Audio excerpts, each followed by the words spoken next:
Hello students, welcome to CR Interschool Online Live Classic Day student. Today this is lesson number 5th Accounting Standard part number 2. Today the last videos of this lesson. Press video के अंदर ये student accounting standard का आपने meaning पढ़ा, features and some objectives and benefits. आज हम next में limitation पढ़ेंगे। इंडियन अकाउंटिंग स्टैंडर्ड क्या है, उनके ऑब्जेक्टिव्स क्या हैं, क्या बेनिफिशियल है and what is the difference between the accounting standard and Indian accounting standard. और ये लेसन कंप्लीटेड हो जाएगा। Wear mask dear students, hand sanitizer, keep distance maintain and stay home stay safe. Okay students, चलिए आज next concept, what is the limitation of the accounting standards.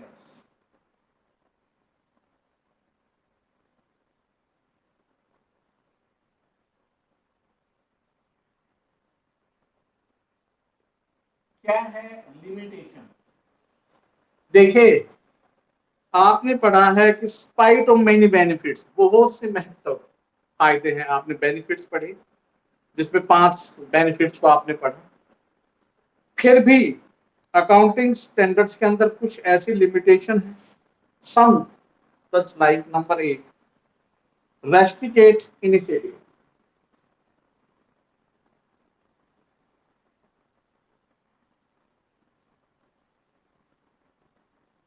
Restrict initiative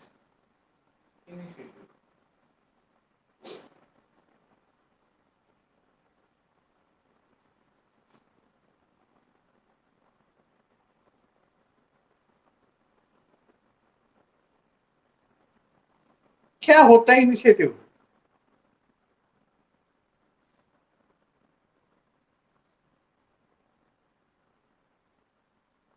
इसे कहते हैं पहल क्षमता। कोई खुद अपने आप काम करे। पहल क्षमता मतलब किसी काम करने के लिए तत्परता दिखाना। रेस्ट्रिक्ट माने होता है बाधा, रुकावट। तो अकाउंटिंग स्टैंडर्ड की पहली लिमिटेशन ये है कि जो अकाउंटिंग स्टैंडर्ड मेंटेन हो गए उसमें अब आप अपनी पहल क्षमता नहीं दिखा सकते। मतलब आप अगर कोई चीज बताना चाहते हैं एट प्रेजेंट में तो उसको आप नहीं लागू कर सकते, क्योंकि ये जो अकाउंटिंग स्टैंडर्ड है वो बकायदा कमेटी ने, चार्टर्ड अकाउंटेंट एक बॉडी ने, पोस्ट ऑफ वर्क अकाउंट्स ने, लॉ ने डिफाइन करने के बाद ये अकाउंटिंग स्टैंडर्ड मेंटेन किए। तो इसलिए आपकी जो पहल क्षमता, खुद की अपनी जो तत्परता है, उसको बिल्कुल रोक दिया जाता है। नंबर 2, सेकंड पॉइंट है rigid in the nature. Rigid in nature, rigidity word आया था, कठोर। रिजिड माने कठोर, जिसमें कोई बदलाव ना कर सके। फ्लेक्सिबल, जिसमें परिवर्तनशील हो, लचीलापन हो। तो accounting standard just like the rigid, कठोर है, जो एक बार बना दिए वो लागू कर दिए। तो अकाउंटिंग स्टैंडर्ड हम ये कह सकते हैं जो यूजिंग किए जाते हैं वो अल्टरनेटिव सॉल्यूशन पर्टिकुलर प्रॉब्लम के लिए नहीं कर सकते। अगर कोई प्रॉब्लम है और उसका कोई अल्टरनेटिव प्रॉब्लम है, सॉल्यूशन है, तो उसको अब लागू नहीं है। जो अकाउंटिंग स्टैंडर्ड ने बता दिया वही है उसका सॉल्यूशन। तो आप अपनी तरफ से अल्टरनेटिव सॉल्यूशन नहीं ले सकते, तो इसलिए आप कह सकते हैं कि ये कठोर है। Next number 3, based on historical cost, based on historical cost। देखिए इस वर्ड में हिस्टोरिकल वर्ड बना हिस्ट्री से। हिस्ट्री का मतलब इतिहास, इतिहास मतलब पास्ट। हिस्टोरिकल कॉस्ट क्या होती है? हम जब बैलेंस शीट बनाते हैं तो हमारी बैलेंस शीट में 2 साइड होते हैं, एक लायबिलिटी और एक एसेट्स। तो जो अकाउंटिंग स्टैंडर्ड का जो बेस है वो हिस्टोरिकल बेस है। हिस्टोरिकल का मतलब जैसे एक मशीनरी हमने 5 लाख रुपए की खरीदी, तो 5 लाख रुपए ही शो करेंगे हम।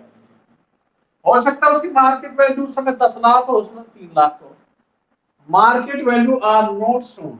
अकाउंटिंग स्टैंडर्ड में जो बेस है वो historical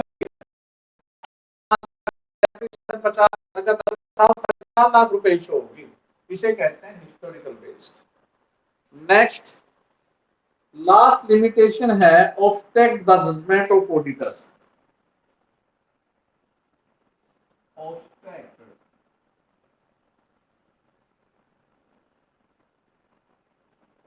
the judgement of auditors. देखिए ऑडिटर ऑडिट करता है, मैंने आपको बताया था ऑब्स्ट्रैक्ट माने रोकना, जजमेंट माने खुद के निर्णय नहीं चलेंगे ऑडिटर के, जो अकाउंटिंग स्टैंडर्ड में लिख दे उसी को मान्य होगा, ऑडिटर को भी मान्य होंगे। तो हम कह सकते हैं कि जो जजमेंट ऑफ द ऑडिटर है, ऑडिटर अपने खुद के जजमेंट लागू नहीं कर सकता। तो these are the some limitation of the accounting standard. First limitation क्या थी डियर स्टूडेंट्स? फर्स्ट लिमिटेशन में बताया गया था कि reality are restricted of the initiative, आप अपनी पहल क्षमता नहीं दिखा सकते। रिजिड इन द नेचर, कठोर होते हैं जो स्टैंडर्ड होते हैं, और वो हिस्टोरिकल बेस पे होते हैं। और fourth obstruct the judgement of the auditor. तो these are the four limitation. Next, अब नेक्स्ट कंसेप्ट जो आ रहा है वो है इंडियन अकाउंटिंग स्टैंडर्ड। कि भारत में अकाउंटिंग स्टैंडर्ड क्या है? INDAS, Indian Accounting Standard. Just like Indian accounting standards are the implied inized, ये inized वर्जन है,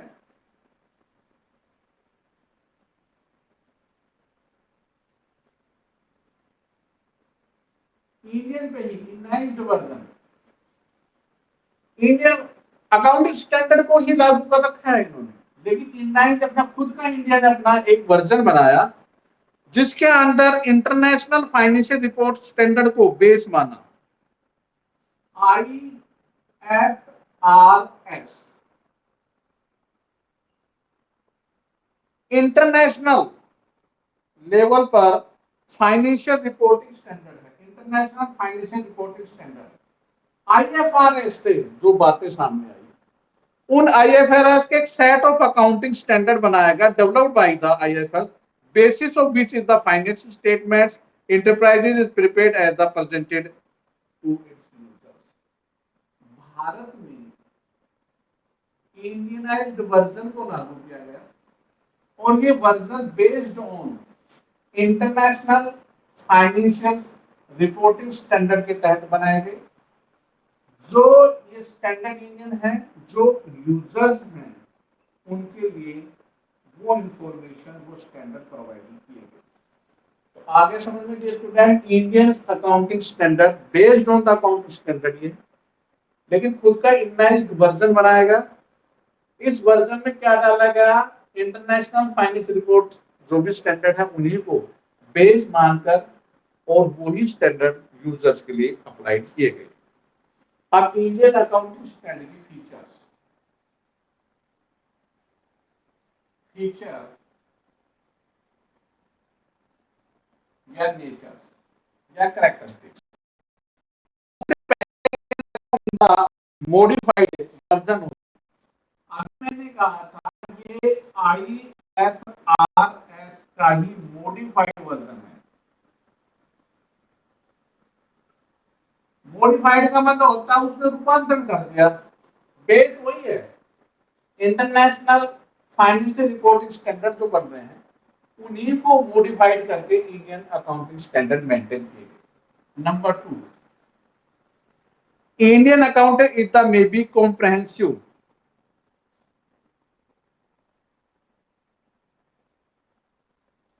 कॉम्प्रहेंसिव माने फैलाकर, विस्तृत जिसे बताया गए।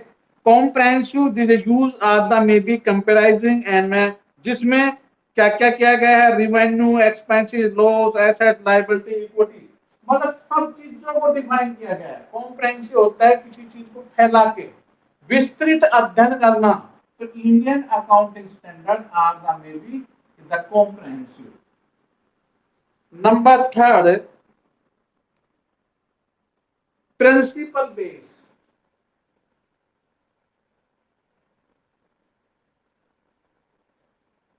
देखिए स्टूडेंट, ये लेसन आप पढ़कर आ रहे हैं अकाउंटिंग प्रिंसिपल।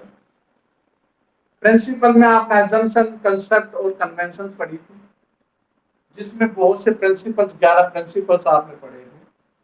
तो जो इंडियन अकाउंटिंग स्टैंडर्ड है उन्होंने अपना प्रिंसिपल बेस माना है, जो प्रिंसिपल लागू, जो सिद्धांत जिनका प्रतिपादन किया गया, जिसमें dual, matching, long period concept आदि प्रिंसिपल को यहाँ पर डिफाइन किया गया है, बेस माना गया है। फोर्थ पॉइंट है Indian by the emphasis on the transparency, पारदर्शिता है, accountability based on transparency. Transparency क्या होती है? And accountability.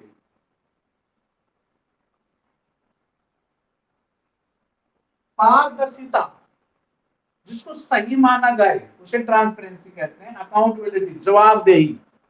Indian accounting standard based on the transparency and accountability है, जिसमें पूर्ण जवाब दिया जाता है, जिसकी पारदर्शिता मानी जाती है। तो these are the four features of Indian accounting standard.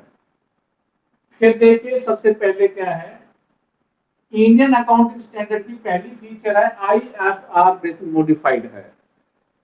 International financial report standard बनाए गए, उसी को बेस माना गया, उसको मॉडिफाइड कर दिया। उसमें जो भी थोड़ा बहुत रूपांतरण हो रहा था, वो रूपांतरण करने के बाद इंडियन अकाउंटिंग स्टैंडर्ड कॉम्प्रहेंसिव हो गए, क्योंकि उसमें और चीजें डाली गई तो कॉम्प्रहेंसिव बना दी। प्रिंसिपल बेस, जो सिद्धांत हमारे अकाउंटिंग प्रिंसिपल्स के हैं, उन प्रिंसिपल को बेस माना गया, और बेस्ड ऑन द ट्रांसपेरेंसी, और उसको बिल्कुल सही माना, बिल्कुल पारदर्शी का मतलब होता है जिसको बिल्कुल सही माना जाता है, आमने सामने शीशे के सामने खड़ा होकर आपको जो दिखाई देता है उसे पारदर्शी कहते हैं। तो यहाँ पर बिल्कुल जो भी चीजें हैं बिल्कुल सही और स्पष्टवादी, और अकाउंटेबिलिटी, हर व्यक्ति की जो जवाबदेही है उसको पूर्ण कर लागू किया गया। तो these are the four features. Next, objectives. Dear students, objectives are the same of accounting standard.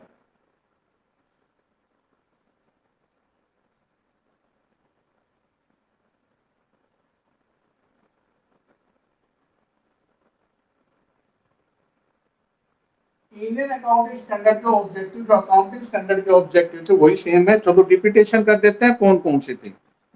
Number 1, ensure the uniformity. पहला पॉइंट यही था, कल भी परसों आपने पढ़ा था, टू इंश्योर यूनिफॉर्मिटी। यूनिफॉर्मिटी का मतलब होता है एक जैसा होना, uniforms, uniform preparation, the presentation of the final statement with the same presentation होनी चाहिए। एक जैसा ये नहीं है दो व्यक्ति को आपने एक जैसा बता दिया, 4 को एक, 6 को एक, नहीं। इंश्योर द यूनिफॉर्मिटी, एक जैसा पाया जाना। दूसरा ऑब्जेक्ट क्या है? information to the users about the policies, to provide information to the user about the policies adopted, provide the information to the users. Accounting standard जो भी इंफॉर्मेशन देगा वो प्रोवाइड करनी होगी यूजर्स के लिए, to provide the information to users. Number 3 है to remove the effect of the diverse accounting policy, to remove the diverse effect policy. कोई भी ऐसी पॉलिसी जो डाइवर्सिफिकेशन कर रही है, जो विपरीत हमारे, उसको भी रिमूव करना होगा, हटाना होगा अकाउंटिंग स्टैंडर्ड में। अगर ऑब्जेक्ट तभी बात है आपके सामने आ रही है, रुकावट अगर नहीं दूर करेंगे तो आप पार कैसे होंगे? तो उस डाइवर्सिटी इफेक्ट को आप पॉलिसी को रिमूव करना होगा।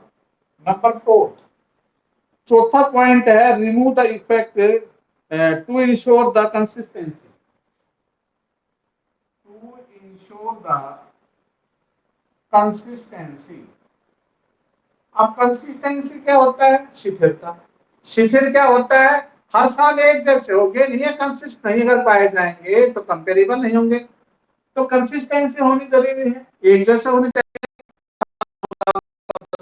एक जैसे तो ये कोई एक साथ या दूसरे साथ फिर बदल दिया, तो this is not a consistency. तो कंसिस्टेंसी होना बहुत जरूरी है। और लास्ट है improve the reliability, to improve the reliability. Reliability होता है विश्वसनीयता, जिस पर विश्वास किया जा सके। तो accounting standard just like the reliable, reliable माने विश्वसनीय, सब दुनिया मानती है। तो इंडियन अकाउंटिंग स्टैंडर्ड और अकाउंटिंग स्टैंडर्ड इधर इंप्रूव द रिलायबिलिटी, ताकि लोगों को विश्वास होगा तो उसमें यूजर उसको यूज करेगा। तो these are the 5 objective, the same objective of the accounting standard, Indian accounting standard. पहला है to ensure the uniformity, uniformity माने समानता समरूपता, एक जैसे पाया जाना, सभी के लिए एक नहीं। ये नहीं है एक बिजनेस में दूसरे स्टैंडर्ड है, तीसरे में कुछ, ऐसा नहीं हो सकता। To provide information to the users, जो भी यूजर है उनको सारी इंफॉर्मेशन आपको प्रोवाइड करनी होगी। यूजर, क्योंकि यूजर आप पर पैसा तब लगाएगा जब उसको इंफॉर्मेशन मिलेगी। तो next to remove the diversification, diverse कोई इफेक्ट पॉलिसीज है उनको आपने रिमूव करना होगा। टू इंश्योर द कंसिस्टेंसी, स्थिरता होनी बहुत जरूरी है, एक जैसा होना बहुत जरूरी है। टू इंप्रूव द रिलायबिलिटी, और विश्वसनीयता होना जरूरी है। नेक्स्ट है what is the merits, benefits. जैसे अकाउंटिंग स्टैंडर्ड के बेनिफिट पढ़े थे, वैसे ही इंडियन अकाउंटिंग स्टैंडर्ड्स के क्या बेनिफिट है, क्या मेरिट्स है। मेरिट्स, फायदे क्या है। नंबर 1, पहला मेरिट है suitable for Indian conditions, suitable for Indian conditions. Accounting Indian standard just like, जो भारत की परिस्थितियां हैं, भारत एक डेवलपिंग कंट्री, जो आज के इंटरप्राइजेज चल रहे हैं उनके लिए बिल्कुल Indian accounting standard just like the suitable. Suitable वाले बिल्कुल परफेक्ट जिसे माना जाए, सुटेबिलिटी। तो सुटेबल बोलते हैं इंडियन कंडीशन जो चल रही है उसके लिए इंडियन अकाउंटिंग स्टैंडर्ड एकदम much beneficial. Number 2, clear guidelines for the financial reporting, clear guidelines, स्पष्ट लिखा हुआ है। देखिए स्टैंडर्ड वर्ड, देखिए पहले कल भी मैंने बताया था प्रीवियस वीडियोस के अंदर, किसी चीज का एक मापन, एक दायरा बता दे ये होगा, तो एक किस्म से क्लियर गाइडलाइन आ गई ना, कि आपको केवल जैसे मान लेते ये क्या रास्ते दे रखे हैं, गाइडलाइन इसी पे जाना है। तो ये क्लियर गाइडलाइन है, इसी को लागू करना होगा, तभी फायदा है। अगर आप छोड़कर इधर चले गए तो इसका मतलब गाइडलाइन का पालन भी नहीं कर रहे, तो these are not a accounting standard. Next guideline कहते हैं, नेक्स्ट है uniformity in the financial reporting, वही आ गया यूनिफॉर्मिटी। जो भी फाइनेंशियल रिपोर्ट होगी वो एक जैसी होनी चाहिए। आप कोई भी रिपोर्ट बना रहे फाइनेंशियल, उसमें यूनिफॉर्मिटी नहीं है, एक रूपता नहीं है, अकाउंटिंग स्टैंडर्ड के अकॉर्डिंग नहीं है, तो फिर कोई फायदा नहीं उसका। तो अगर आपको बेनिफिशियल मिलेगा तो यूनिफॉर्मिटी बेस होना चाहिए, समरूपता होनी चाहिए। नेक्स्ट है helpful to the investors, helpful to the investors. अब इंडियन अकाउंटिंग स्टैंडर्ड, इन्वेस्टर कौन होता है, चाहे वो फॉरेन इन्वेस्टर हो चाहे वो भारत का हो, जो पैसा लगाना चाहता है आपके बिजनेस में। देखिए उसके लिए अगर इंडियन अकाउंटिंग स्टैंडर्ड है, उसको विश्वास अगर होगा तो वो आपके ऊपर वैसा इन्वेस्टमेंट करेगा। लेकिन उसे अकाउंटिंग स्टैंडर्ड की सारी इंफॉर्मेशन आप प्रोवाइड करेंगे तब, अगर इधर आप कुछ छुपाएंगे तो इन्वेस्टर आपके ऊपर पैसा नहीं लगाएगा। तो उसके लिए बहुत फायदेमंद है अकाउंटिंग स्टैंडर्ड को। और लास्ट है difficult for commit fraud and manipulate of account. Difficult मान होता है कठिन, difficult commit for to committed manipulation word क्या था? मैनिपुलेशन, मैनिपुलेशन का मतलब होता है छल कपट करना, मैनिपुलेट करना एंड फ्रॉड। देखिए ना तो फ्रॉड होगी ना मैनिपुलेशन होगा। मैनिपुलेटेड क्यों किया जाता है? देखिए जो छल कपट होती है, कोई चीज अगर आपको सामने अगर कोई चीज नहीं बताई जाती तो आप कोई भी छल कपट कर सकते हो। आपको अगर नहीं रोका जाए तो कोई भी बिजनेस में फ्रॉड गबन कर सकता है। तो कमिट डिफिकल्ट क्यों है? क्योंकि अकाउंटिंग स्टैंडर्ड बने हुए और अकाउंटिंग स्टैंडर्ड का पालन किया जा रहा है। तो हम कह सकते हैं कोई भी मैनिपुलेटेड या छल कपट है, फ्रॉड है, उसको आप नहीं कर सकते। तो these are the some beneficial. Applicable क्या है? Government of India has issued the सीधा notification regarding 41 Indian accounting standard. Bharat में एक सूटेबिलिटी एप्लीकेबिलिटी है और इसके लिए गवर्नमेंट ने रूल्स रिगार्डिंग इंफॉर्मेशन नोटिफिकेशन डाला है और नोटिफिकेशन जो डाला है वो 41 में डाला है as the accounting standard so far. इसमें डाल दिया कि Indian accounting standard is the comparable may be suitable for every business, जिसको माना गया है सूटेबिलिटी या एप्लीकेबल। नेक्स्ट और last, what is the difference between. अब पूरा लेसन इन डिफरेंस में कंप्लीटेड हो जाएगा, इसमें सारी चीजें आ जाएंगी। What is the difference between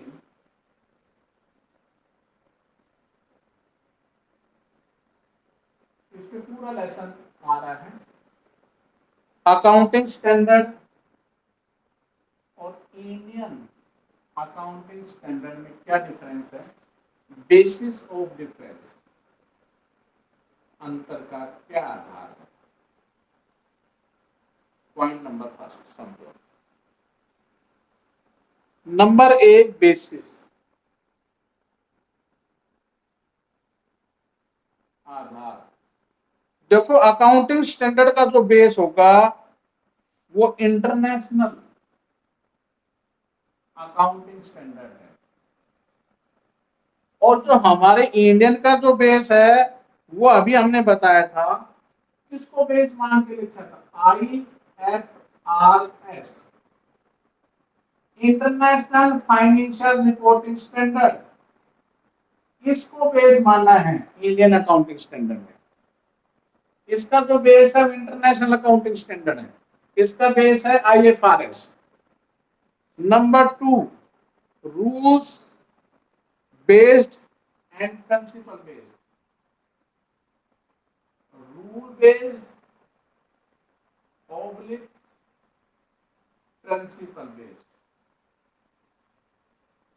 सीधी सी बात है, अकाउंटिंग स्टैंडर्ड रूल बेस्ड है। प्रीवियस वीडियो में बार बार कह रहे थे रूल्स आर एप्लीकेबल, लो, चार्टर्ड अकाउंटेंट, कॉर्पोरेशन बॉडी और जो भी हमने बताया था आपकी प्रोफेशनल बॉडी होगी, रूल्स बेस्ड है। तो ये किस बेस पर है? अभी आपने पढ़ा था, this is the base of the practice में भी आया था, this is the principle base. तो दूसरा डिफरेंस आया हमारा रूल बेस्ड और प्रिंसिपल बेस्ड। तीसरा, थर्ड डिफरेंस है लैंग्वेज यूज्ड। लैंग्वेज यूज्ड, देखिए कौन सी लैंग्वेज यूज की जा रही है? स्टूडेंट अकाउंटिंग स्टैंडर्ड में टेक्निकल लैंग्वेज है, तकनीकी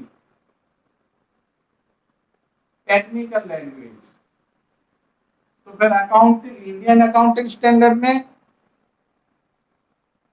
कैसी है? क्लियर, सिंपल, साधारण, सिंपल एंड क्लियर लैंग्वेज, जिसको आसानी से समझा जा सके। तीन डिफरेंस को फिर रिपीटेशन मोड पर हम डालते हैं स्टूडेंट्स, क्या है देखिए ध्यान से। अकाउंटिंग स्टैंडर्ड और इंडियन अकाउंटिंग स्टैंडर्ड का हम डिफरेंस पढ़ रहे हैं। पहले हमने ये पढ़ा था, आज हमने ये पढ़ा है।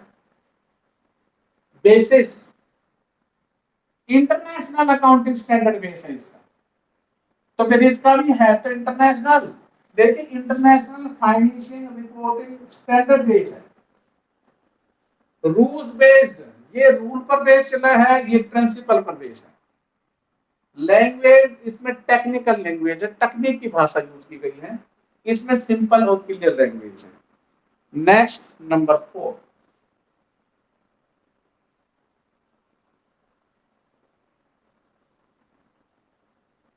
Fourth point, here is the fourth point,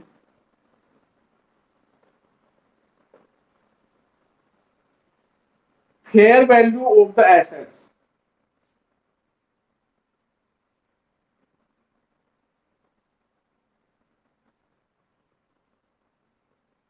accounting standard में dear students follow the old concept just like the historical cost.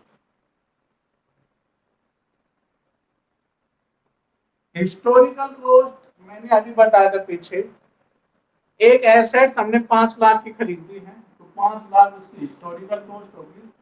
तो accounting standard is the base of the historical cost and Indian account based on the fair value of the fixed asset.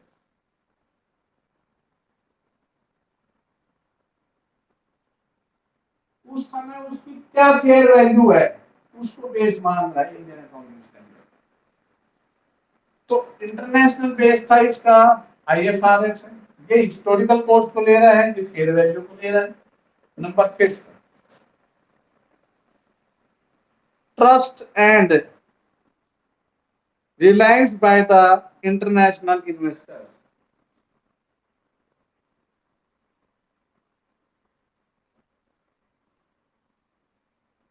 By the international investors. देखिए international जो investor पैसा लगा रहा है, trust किस पर करता है ज्यादा, विश्वास इस पर, नॉट ट्रस्ट, बहुत कम विश्वास करता है। This is the trusted Indian accounting standard just like the trusted for the international investors. जो इंटरनेशनल इन्वेस्टर है इसको बेस मानकर ज्यादा ट्रस्ट करता है, ये विश्वसनीय, रिलायंस है, रिलायबल है, but in the there is the not trust are here. International investor इस पर ट्रस्ट नहीं करते हैं। नंबर 6,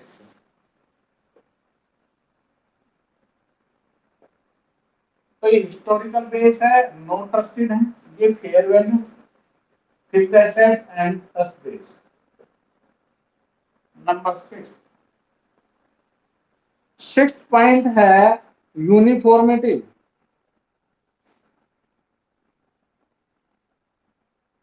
अब यूनिफॉर्मिटी का मतलब एक रूपता नहीं पाई जाती,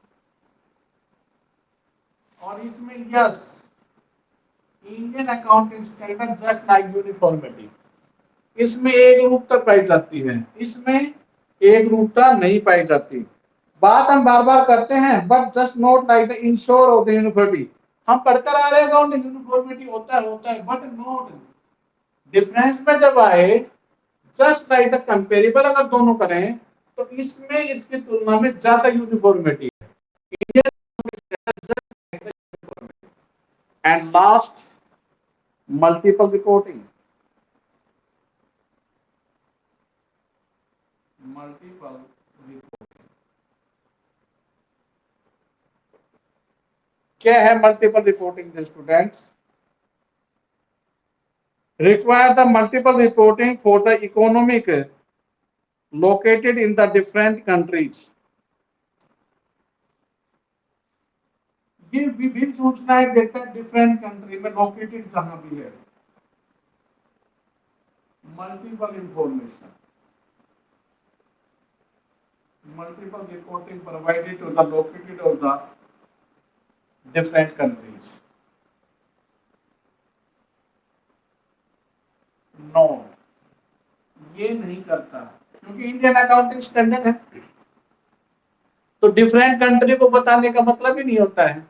तो हम ये कह सकते हैं इसकी जो रिपोर्ट है वो प्रोवाइडेड नहीं की जाती है different countries, but is the Accounting standard international just like the multiple report provided to the different countries as well as.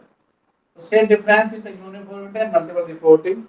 Here the completed your lesson. आज लेसन में आपने क्या पढ़ा है स्टूडेंट्स? लिमिटेशन पढ़ा है, इंडियन अकाउंटिंग स्टैंडर्ड के बारे में पढ़ा आपने, उसकी फिर आपने फीचर किए objective and just like the beneficial and applicability and last the difference between this and that. चलिए अपने होमवर्क करें। ये स्टूडेंट्स शेयर नोटबुक में जो मैंने हाईलाइट कर रखे पीडीएफ सेंड करता हूं उसी को आपने राइट डाउन करना है, राइट करना है और लर्न करना है। फिर भी कोई प्रॉब्लम है student please contact my WhatsApp number 9416586639 और डाउट सेशन अब में आप अपनी प्रॉब्लम को शेयर कर सकते हैं जस्ट लाइक डाउट। चलिए जी, कोई भी डाउट है आपको please.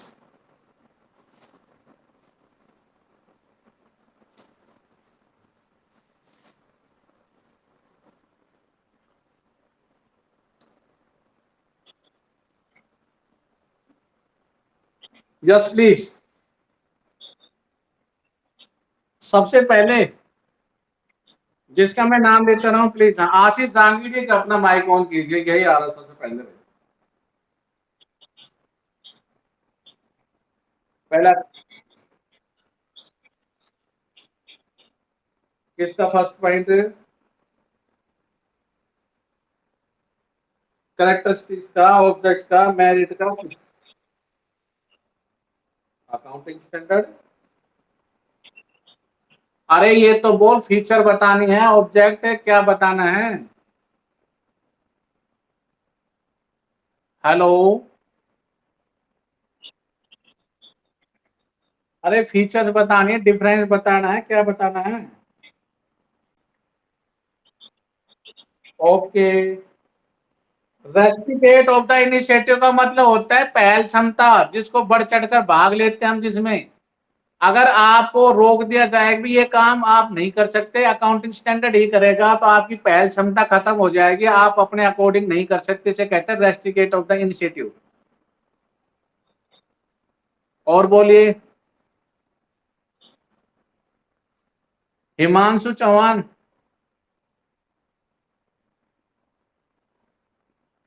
Dear students, only 10 students are present here. Please request है आप प्लीज लाइव क्लास को ज्वाइन करें। 24 स्टूडेंट्स जुड़ चुके हैं लेकिन 10 स्टूडेंट्स आर प्रेजेंट हियर।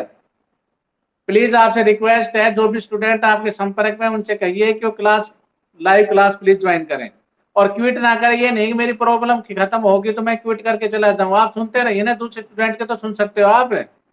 एक 10 मिनट के लिए, आप 5 मिनट के लिए क्लासरूम में जब आप स्कूल होते हैं तब 3 बजे तक कैसे रुकते हैं आप? तो अपनी मनमानी मत कीजिए प्लीज, लाइव क्लास को सीरियस लीजिए।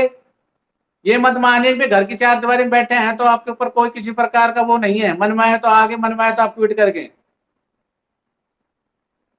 महीना 2 महीना उसके बाद स्कूल नहीं खुलेंगे। तो इसलिए प्लीज आपसे रिक्वेस्ट कर रहे हैं बार बार की, मजबूरी है आपकी भी, हमारी मजबूरी है, तो प्लीज एक तो सीरियस क्लास लीजिए और ट्वीट ना करें प्लीज।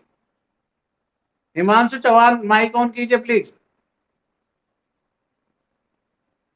हिमांशु आवाज पहुंच रही है? बेटा अपने नाम पे क्यों करके ना जो माइक का निशान है उसको आप ओके कर दीजिए, माइक ऑन हो जाएगा, फिर उसके बाद आप सुन सकते हो। आपकी आवाज मेरे पास आएगी, आपकी प्रॉब्लम है तो।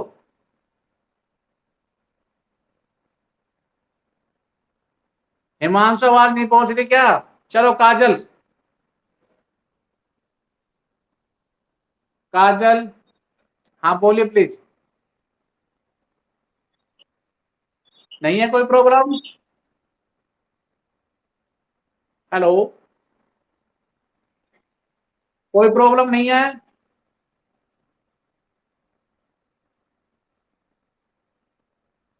यासिका, हाँ बोलिए। फोर्थ पॉइंट है obstruct the judgement of auditor. Auditor क्या होता है? हमारे अकाउंट की ऑडिट करता है, तो वो अपने निर्णय नहीं दे सकता, उसके जजमेंट नहीं चलेंगे। जजमेंट किसके?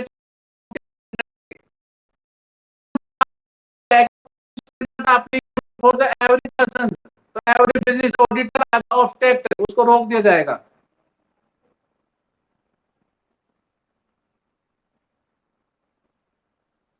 और डाउट सेशन में आपके डाउट लिए जाते हैं, हम कौन से आपको क्वेश्चन पुट करते हैं जो इसमें आप क्विट मार जाते हो। हाँ यासिका,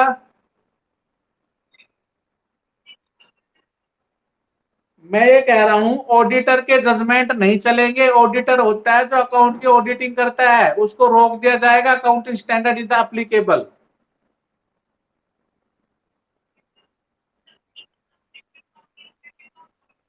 फोर्थ पॉइंट है कि जो ट्रांसपेरेंट पारदर्शिता, जिसको सारी दुनिया माने। शीशे के सामने जाते हैं तो हमारा चेहरा दिखाई देता है, ऐसे ही जो अकाउंटिंग स्टैंडर्ड है वो पारदर्शी है, जिसको सारी दुनिया मानती है।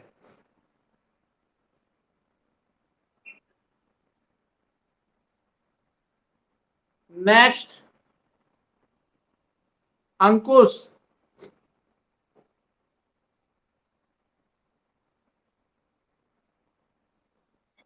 बोलिए बेटा, कोई प्रॉब्लम? फेयर वैल्यू का मतलब होता है जैसे मार्केट में आज क्या चल रहा है। जैसे मान लेते एक बिल्डिंग है, उसकी फेयर वैल्यू कितनी होगी? 5 लाख की, 25 लाख की भी हो सकती है, हो सकता है 3 लाख की भी हो, उसे फेयर वैल्यू कहते हैं।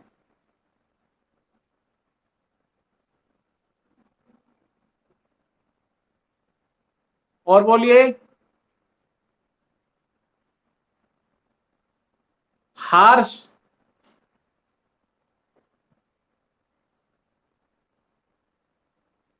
हाँ बोलो बेटा, कोई प्रॉब्लम आज के कंसेप्ट के रिगार्डिंग में?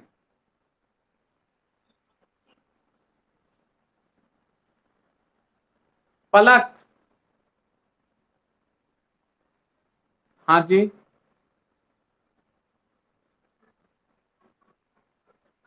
डिफरेंस का फोर्थ पॉइंट है बेटा, fair value of assets. Fair value और हिस्टोरिकल कॉस्ट का मतलब होता है जैसे एक भवन आज मैंने 5 लाख का खरीदा तो वो उसकी हिस्टोरिकल कॉस्ट होगी। अगले साल ये 5 लाख से 3 लाख का भी हो सकता है, 10 लाख का, इसे कहते हैं फेयर वैल्यू।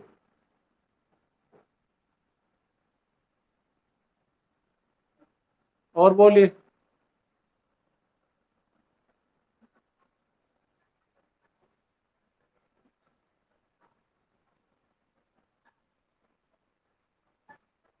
हाँ हाँ, yes yes, according to situation, वो बढ़ेगी तो बढ़ेगी, घटेगी तो घटेगी।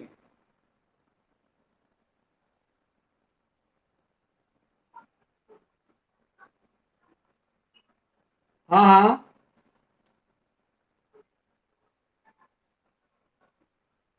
सेम है। मैंने पहले ही बताया था डिफरेंस में। बस्ट कंपैरिजन हो, दो कैंडिडेट हो गए, एक के 75%, एक के 70% है, तो नंबर दोनों के, लेकिन 75 वाला अच्छा माना जाएगा, 70 वाला।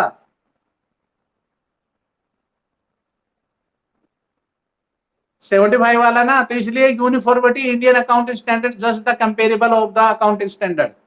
दोनों में यूनिफॉर्मिटी है, but is the just like the uniformity Indian accounting standard is the much best.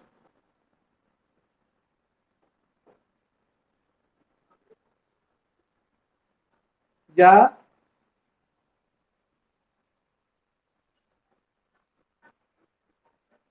या located for the different investment in different countries, not for investors, different countries. क्योंकि इंडिया तो इंडिया ही लागू करेगा ना, इंटरनेशनल तो पूरा देश विश्व सारा आ गया। भाई इंडियन अकाउंटिंग स्टैंडर्ड के डिफरेंट कंट्री क्यों यूज करेंगे?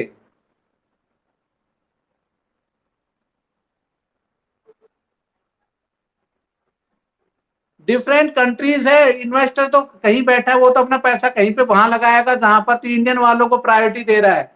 लेकिन जब बात है आप अपने स्टैंडर्ड को इंडिया इंडिया में तो दिखाएंगे, भाई डिफरेंट कंट्री को उनको लिए क्या फायदा है आपके स्टैंडर्ड का? रिपोर्ट जो report information is just like the multiple report.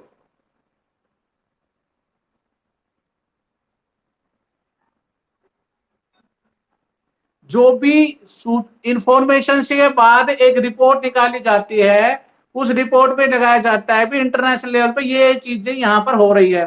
अब different country Indian accounting standard को प्रायोरिटी नहीं देंगे ना। इंटरनेशनल में क्या आ रहा है, पूरे देश आ रहे हैं। इंडियन में तो खाली इंडिया इंडिया ही तो आ रहा है। जैसे हिस्टोरिकल कॉस्ट भी बता लो, कॉस्ट कंसेप्ट, तो इंटरनेशनल वाला ही तो बताया कि भाई हम हिस्टोरिकल कॉस्ट को अपना रहे हैं। और बोलिए।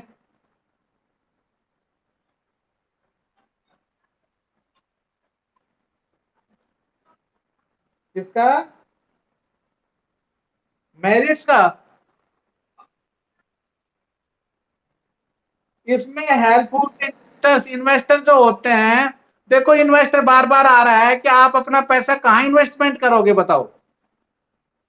देखो लोग चढ़ते सूरज को सलाम करते हैं, अर्थात अपना पैसा वहीं लगाएगा जहां नहीं डूबेगा, जहां ज्यादा मिलेगा। तो कहते हैं Indian accounting standard just like the comparable international से ज्यादा बढ़िया, तो इन्वेस्टर वहां पैसा ज्यादा लगाएगा।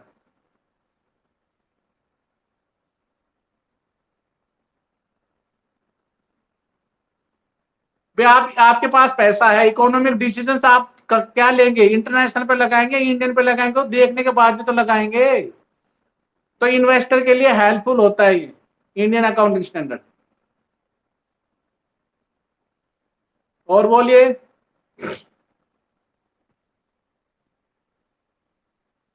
हेलो।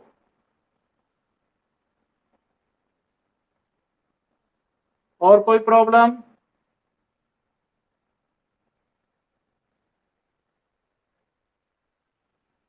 देखो इन्वेस्टर, आप एक बार बताओ, एक अपने ऊपर लो, आपके पास बहुत पैसा है, आप अपने पास, तो आप किस बिजनेस पे पैसा इन्वेस्टेड करोगे?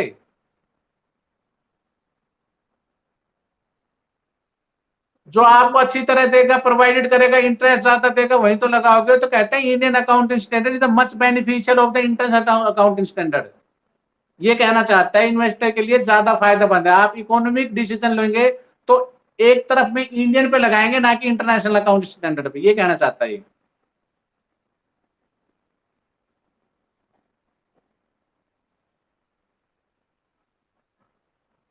विश्वसनीयता किसी चीज की जिसको गोपनीयता माने, अच्छी तरह जिसको,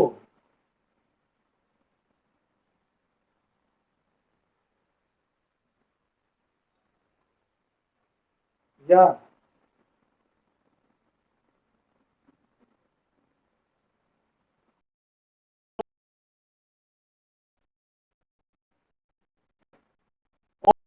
जो रह गया हो जिसका नाम नहीं आया, पलक हो गए, हर्ष होगा, अंकुश, याशिका, काजल, हिमांशु। मेरे पास यहाँ 6 स्टूडेंट है 24 स्टूडेंट में, 100 बहुत ही भाई। ये बार बार मैं कह रहा हूं, मैं हम्बल रिक्वेस्ट कर रहा हूं, प्लीज, मैंने व्हाट्सएप उसमें भी डाल दिया, प्लीज क्लास जरूर ज्वाइन करें, वो चाहे कोई भी सब्जेक्ट रिलेटेड क्लास हो, प्लीज प्लीज, जो भी आपके संपर्क में है। यस बेटा, अकाउंट इंटरनेशनल रूल बनाए हैं, रूल का मतलब जिसका रूल आता प्रिंसिपल होता है, जिनको कठोर लागू किया जा सके। रूल्स ही प्रिंसिपल बन जाते हैं, लेकिन principle are followed by the Indian standards and rules are follow the international standards. आपने अकाउंटिंग स्टैंडर्ड का परसों के वीडियो में पढ़ा था, accounting just like the rules is applicable of the ICI, the may be professional body at the interest committee and principle are the followed by the principle. Accounting lesson number 3 पढ़ा था, जो आपने concept के आधार पर भारत में बनाए गए थे प्रिंसिपल्स, जिसमें 11 प्रिंसिपल्स पढ़े थे। लेसन नंबर 3 पढ़ा था अकाउंटिंग प्रिंसिपल्स का। यासिका, हाँ, उसको प्रिंसिपल बेस माना गया है।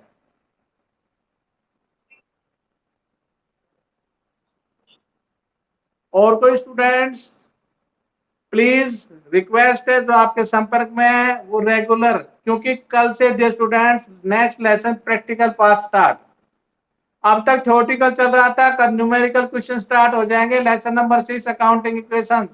Okay student, thank you, have a good day, bye bye.